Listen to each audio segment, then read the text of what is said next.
Assalamualaikum warahmatullahi wabarakatuh dan salam sejahtera. Kembali lagi bersama saya Rusdi Syarif. Jadi pada kali ini saya akan mengomentari satu pertanyaan yang banyak ditanyakan oleh teman-teman pada video sebelumnya, yaitu bapak-bapak, ibu-ibu, teman-teman semangat booking tiket dari sekarang. Ada yang booking tiket pertengahan bulan Mei, ada yang booking tiket untuk akhir bulan Mei. Jadi apakah dibolehkan atau tidak? Terus saksikan.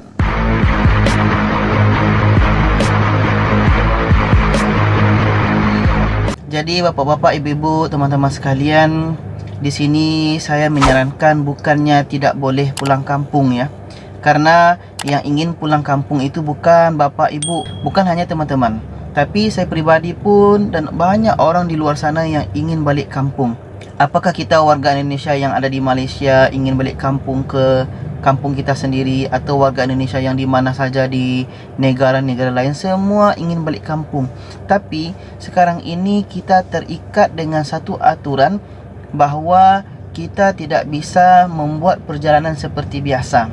Apalagi di Malaysia ini sedang PKP, Perintah Kawalan Pergerakan untuk fasa ketiga, dan pun apalagi di negara kita Indonesia mempunyai masalah yang sama. Jadi kalau bapak ibu, teman-teman sekalian booking tiket untuk pertengahan bulan Mei, akhir bulan Mei, tiba-tiba nanti PKP ini lanjut lagi, akhirnya tiket yang kita beli tadi sia-sia, nanti dipindahkan lagi ke tanggal yang lain. Akhirnya kita capek menguruskan penerbangan.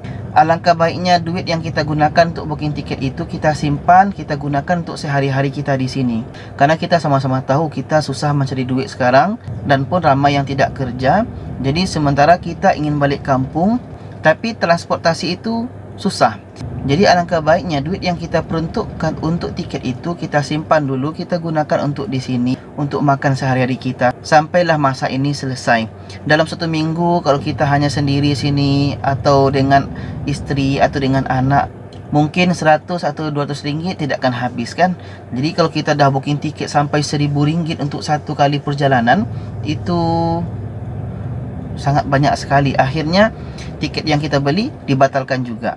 Jadi saya sarankan kepada bapak ibu, kalau bisa jangan terburu-buru untuk beli tiket dari sekarang. Apalagi bapak-bapak, ibu-ibu, teman-teman yang booking tiket untuk pertengahan bulan Mei, karena kemungkinan besar PKP ini lanjut. Kalau seandainya memang lanjut, maka penerbangan tu akhirnya cancel lagi, nanti dipindahkan ke awal bulan 6. Jadi sekarang saya akan lihatkan sebuah surat khabar, iaitu BH Online, berita harian online. Jadi kita baca ya. Jadi saya ingin memberikan satu informasi yang terbaru, yang mana ini surat khabar ini adalah semalam Sabtu 18 April 2020 jam 2.40 PM petang ya, atau sore. Jadi di sini PKP hanya hal kecemasan dibenar guna penerbangan domestik. Pergerakan rentas negeri menggunakan penerbangan domestik hanya dibenarkan untuk hal berkaitan kecemasan seperti kematian ahli keluarga atau isu kesihatan. Jadi kalau selain alasan ini, kita memang tidak akan dibenarkan untuk penerbangan domestik. Menteri Kanan Datuk Seri Ismail Sabri Yaakob berkata, mereka yang ingin melakukan perjalanan semasa PKP bagaimanapun terlebih dahulu perlu mendapatkan surat kebenaran dari Balai Polis Berdekatan.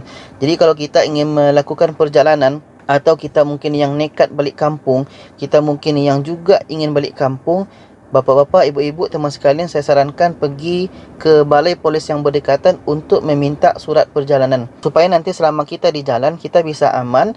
Dan kalau kita berjumpa dengan pegawai yang bertugas, kita bisa memperlihatkan surat tadi. Kita teruskan ke bawah. Katanya mereka yang terpaksa melakukan perjalanan sama ada melalui pengangkutan darat dan udara hendaklah mengemukakan surat kebenaran polis. Okey.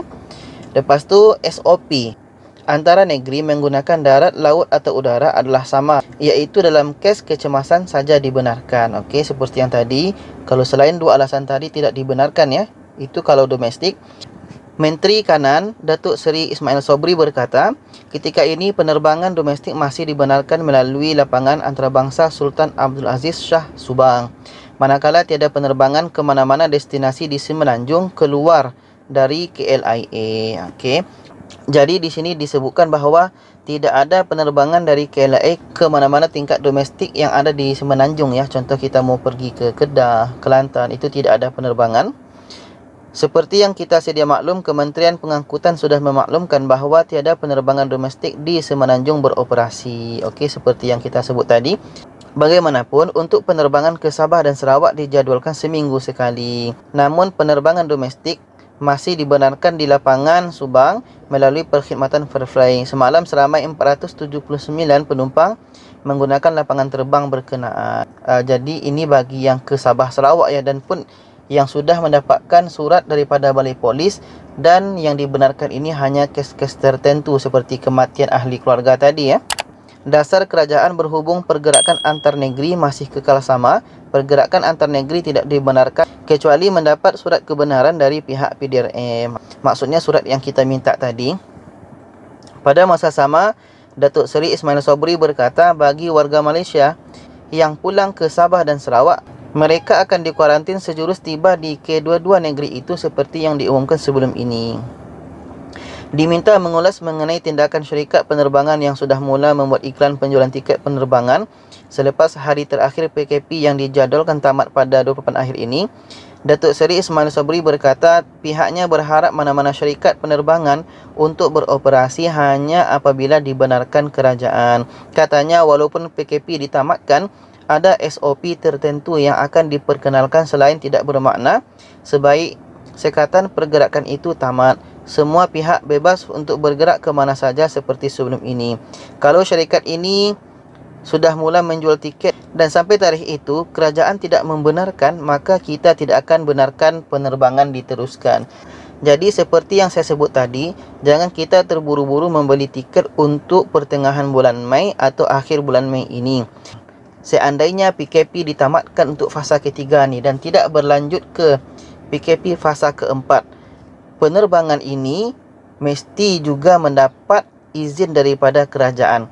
Karena PKP tamat tapi kerajaan tidak memberikan izin kepada pihak penerbangan, maka penerbangan tidak akan ada.